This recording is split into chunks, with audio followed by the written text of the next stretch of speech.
To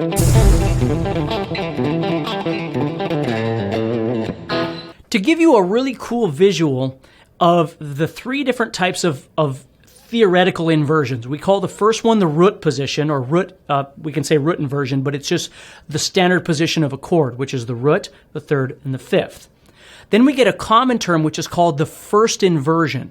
And what happens in the first inversion is that you take the root of your chord and you put it on the bottom. So instead of playing root, third, fifth, you play third, fifth, root.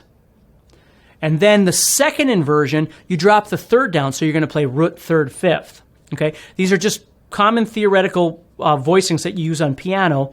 And I just wanted you to see how they work on guitar, so you can kind of, you're playing them anyway when you play chords. You know, like when you play a C chord or a G chord or whatever, everything isn't always in the right order of root, third, fifth, but you're just not thinking about it that way. But I want to make you aware of it.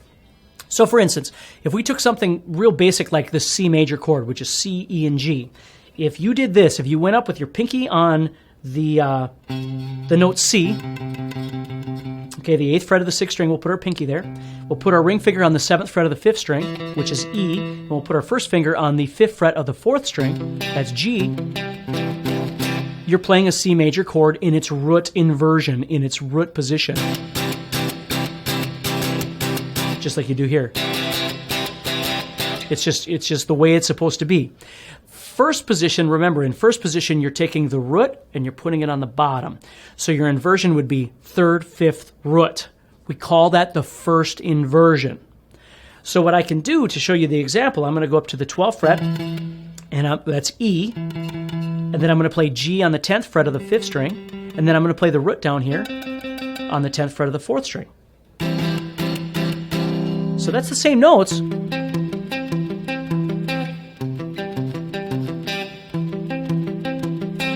Same notes, it's just in a different order. That's what is referred to in music theory as the first inversion. Okay, so we're going from here, which is the root position. There's no inversion. First inversion. Now again, the notes are the same, but you could see how you could use that kind of interesting if you were writing a song and you were going. I always think like Mike Campbell from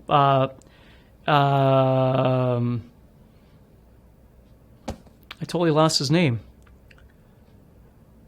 Tom Petty. Wow.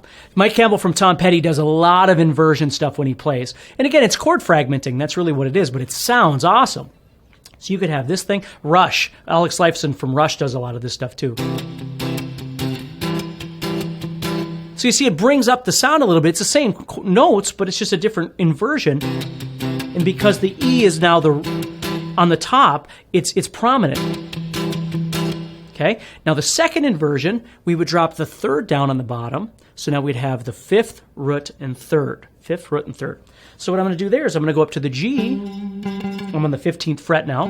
That's the G. And then here, I've got my root, which is my C. And then I got my third underneath there, which is my E. So I'm just playing, it's like an E chord, but it's on the wrong strings.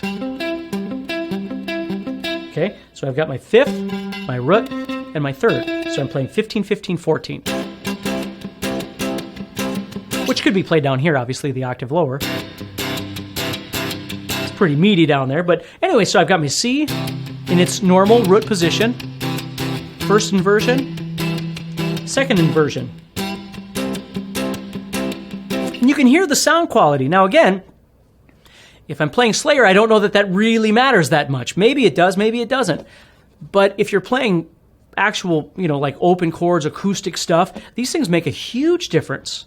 It's like if I took a chord, I love to do like just things where I take a chord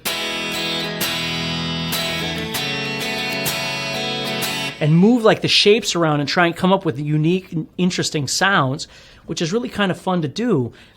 E.